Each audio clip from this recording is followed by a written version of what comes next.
to run, or has been difficult in the past, because you have a huge heating bill in winter. That it's an extra cost that you don't have in the summertime.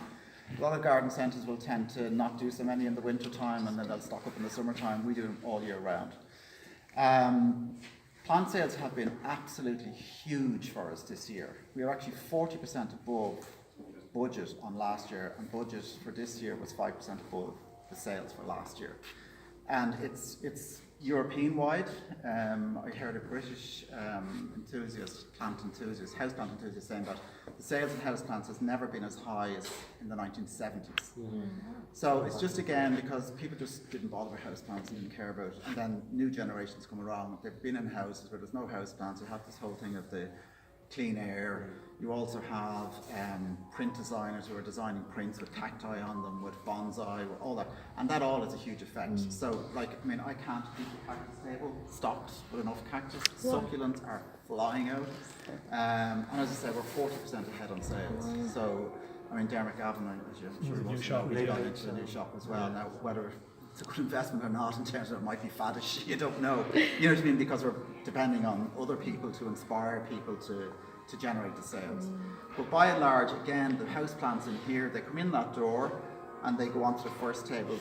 These tables are moved, not the tables themselves, the plants are moved up. And again, it's a whole rotation system, so that the stock that we have that might be a week old still looks good, but we want to get that out first.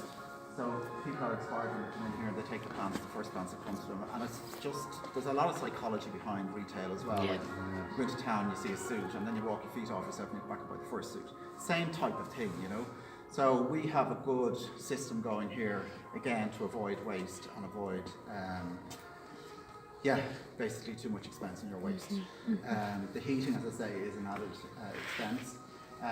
Obviously we sell pots as well. They're actually German pots that we do. Now there's not a huge range at the moment because we're moving from the summer season into Christmas season.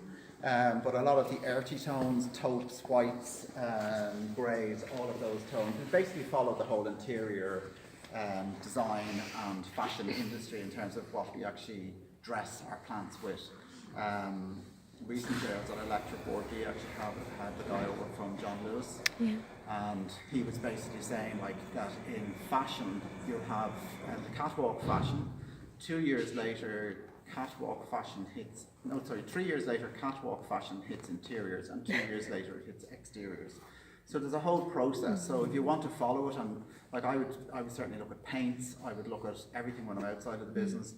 And to be honest with you, when you get to run a place like this, you're never really not working in the sense that you're constantly aware. Now I would naturally have that type of curiosity with fashions and stuff like that.